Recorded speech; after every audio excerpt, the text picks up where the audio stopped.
Salut, salut, bienvenue en direct de mon auto. En direct de mon auto, en fait, stationné en face de la garderie de mon petit bonhomme. Je m'apprête à aller le chercher.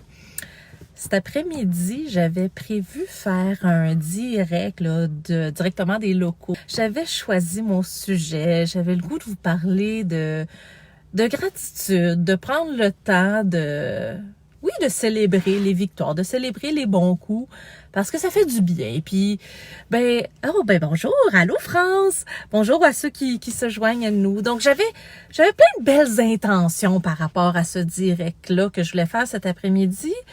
Et puis, quelques minutes avant de faire le direct, finalement, j'ai une de mes clientes que j'adore qui m'a contactée, qui avait besoin d'aide. Donc, on reporte le direct à un peu plus tard.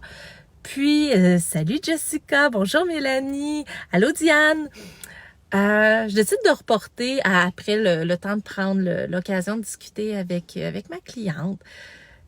Puis, il y a des affaires. Il y avait déjà des choses qui me trottaient en tête. Là, je lis un courriel qui vient me chercher. Je discute un peu avec ma collègue Geneviève Bergevin, Bergy Berg pour les intimes. Puis là, je pogne les nerfs, pas contre Bergy. Mais, accumulé de... Donc, j'ai décidé de pas faire le direct tout de suite parce que j'avais chanté un peu trop d'impulsivité dans mon discours.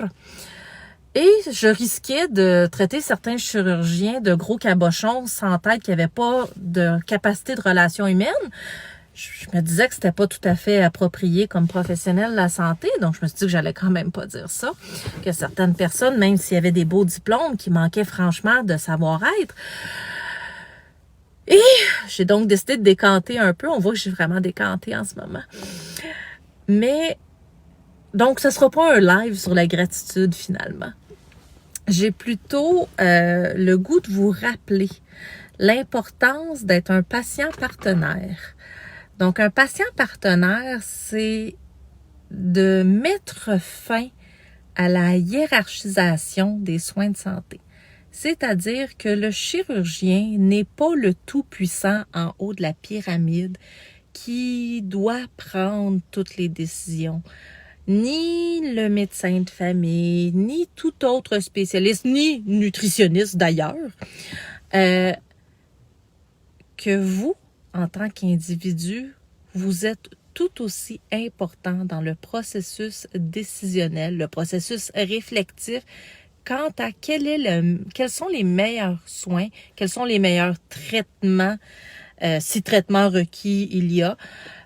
Donc, je vous encourage fortement, parce que ce n'est pas du tout un blanc-main envers vous, je suis très chère clientèle, j'espère que vous le savez, mais que vous, comme individu, vous avez non seulement, vous devriez, mais vous devez prendre votre place quand il est question des décisions en lien avec votre santé.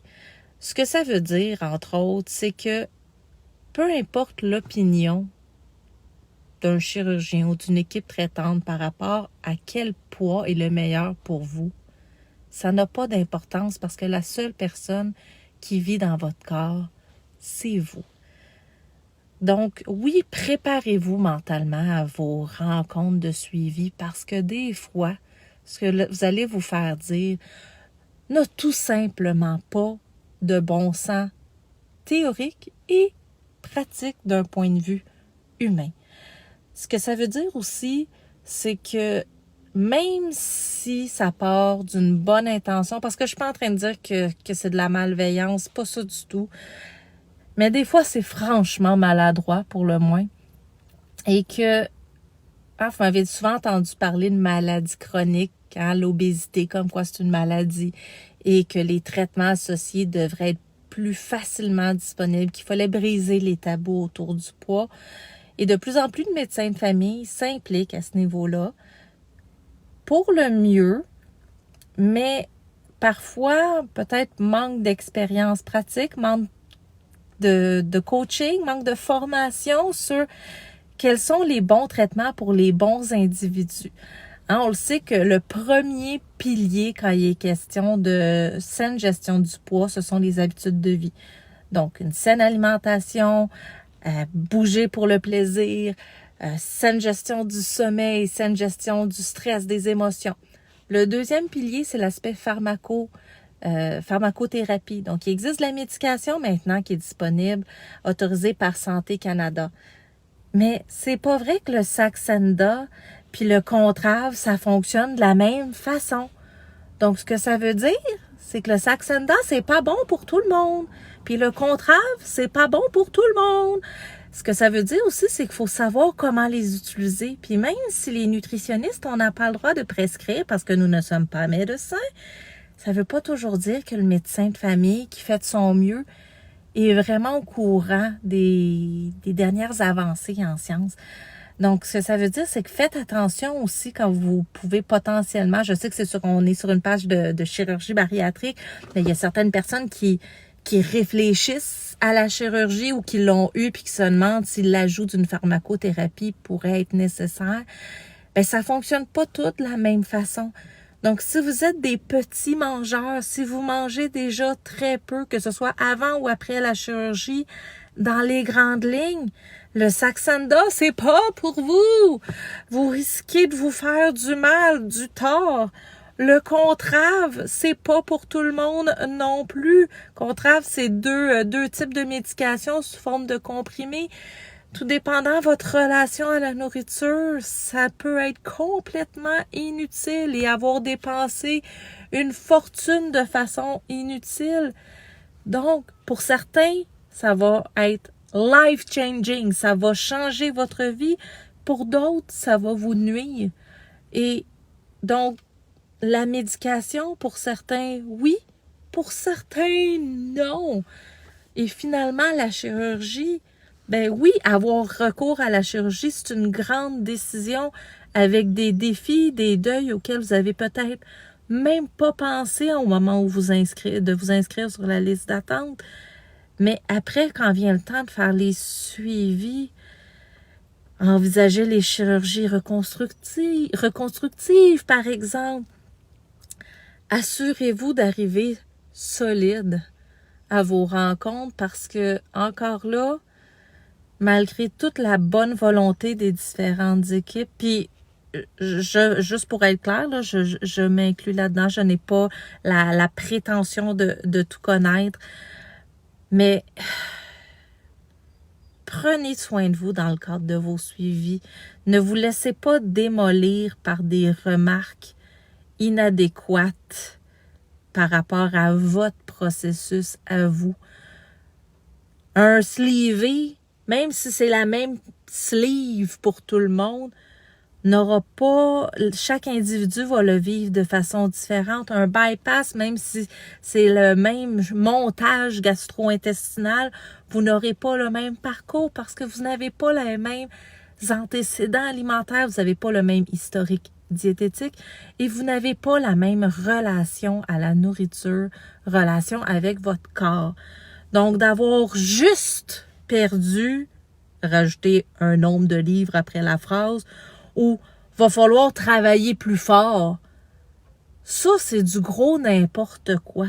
Si vous avez besoin d'aide, oui, il faut pas se mettre la tête dans le sable, il faut pas faire l'autruche puis faire semblant que « Oh, je fais tout correct. » Non, oui, des fois, il faut prendre le temps d'aller bien réévaluer. Est-ce qu'on fait vraiment tout correct? Parce que des mythes alimentaires, il y en a, hein? Si vous mangez aucun glucide présentement puis que vous avez eu une chirurgie, mes petits coquelicots, si vous pensez que faut manger nos légumes en deuxième, hein? On commence toujours par les protéines puis c'est les légumes en deuxième puis les féculents en dernier dans la première année après la chirurgie.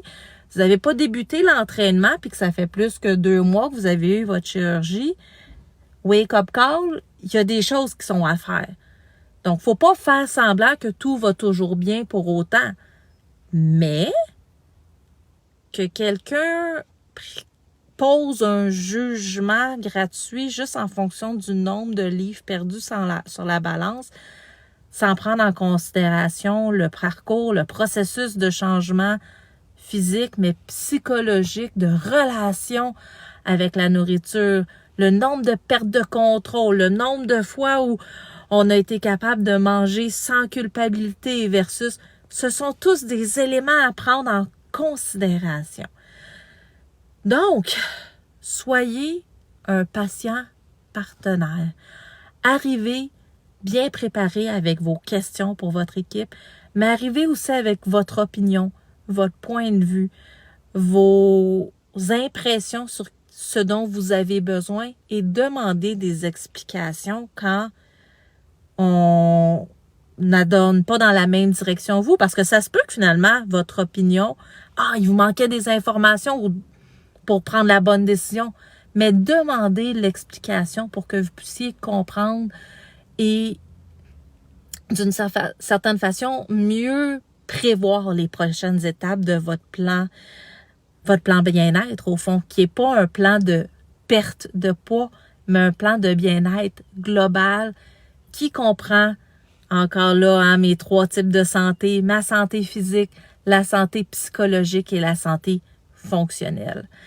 Donc, prenez soin de vous dans la préparation, dans le après, et impliquez-vous le plus possible. Puis lorsque vous en avez besoin, justement, outillez-vous d'une équipe qui est à vos côtés et qui va se battre. Parce que oui, je vais me battre à toi qui sait que je m'adresse un peu à toi, là. Oui, je vais me battre pour que tu aies les services dont tu as besoin. Alors là, je vais aller finalement décanter. Si j'en avais pas parlé, je m'aurais ruminé ça toute la soirée. Ça serait un peu hypocrite de ma part de dire à ma clientèle de s'exprimer davantage. Alors voilà, j'ai sorti le moton. Prenez soin de vous. Bonne fin de journée.